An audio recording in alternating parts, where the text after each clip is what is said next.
నమస్తే and welcome to hit TV. తెల్లారితే కొడుకు పెళ్లి, బంధువులంతా వచ్చేశారు. ఇల్లంతా సందడితో నిండిపోయింది. కొడుకు పెళ్లి చేస్తే తన బాధ్యత తీరిపోతుందని ఎన్నో కలలు కన్నాడు. కానీ పెళ్లి సమయానికి ఐసీయూ బెడ్ పై ఉన్నాడు. అసలేం జరిగింది? అసలు పెళ్లి జరిగిందా? ఇదిగో ఇతనే పెళ్లి కొడుకు నాన్న. ఆయన భార్య 10 ఏళ్ల క్రిందట క్యాన్సర్ బారిన పడి చనిపోయింది. 2 కుమారులు, అప్పటికే 15 సంవత్సరాలు. ఇక తల్లి మరణించినప్పటి నుంచి 2 కొడుకులను అల్లారు ముద్దుగా పెంచుకుంటూ వచ్చాడు. తన పిల్లల్ని బాగా చదివించాడు. బంధువులు మరో పెళ్లి చేసుకోమన్నా కూడా వచ్చినామే తన పిల్లల్ని సరిగ్గా చూసుకుంటుందో లేదో అని మరో పెళ్లి చేసుకోకుండా కొడుకులే సర్వస్వంగా బ్రతికాడ తండ్రి. ఇక గత ఏడాది తనకి బ్రెయిన్ స్ట్రోక్ వచ్చింది. దాంతో చావు అంచుల దాకా వెళ్ళొచ్చాడు. ఇక చూస్తూ ఉండగానే పెద్ద కొడుక్కి పెళ్లిడు వచ్చేసింది. గత 4 నెలల క్రిందట పెళ్లి చేశాడు. కొంతవరకు తన బాధ్యత తీరిందనుకున్న తన తండ్రికి చిన్న కొడుకు పెళ్లి మీద ఆలోచన పడింది. తనకి కూడా పెళ్లి చేస్తే తాను ప్రశాంతంగా ఉండొచ్చనుకున్నాడు. ఈ మాటలు కొడుక్కి చెప్పగానే చిన్న కొడుకు కూడా సరే అని అనడంతో బంధువుల అమ్మాయినే చూసి నిశ్చితార్థం చేశాడు. ఇక తెల్లారితే పెళ్లి.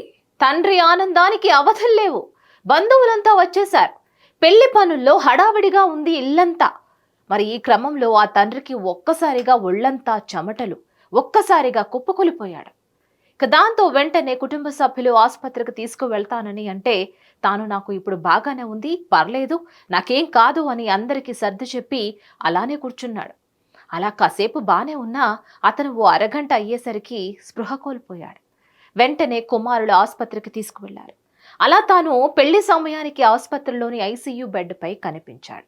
ఇక తండ్రి లేచి చూసేసరికి ఒకటే ఆలోచన, అయ్యో నా కొడుకు పెళ్లి కదా, ఏమైంది ఇప్పుడు, ఎక్కడా వారంతా? ఇలా తన మదిలో ఎన్నో ప్రశ్నలు.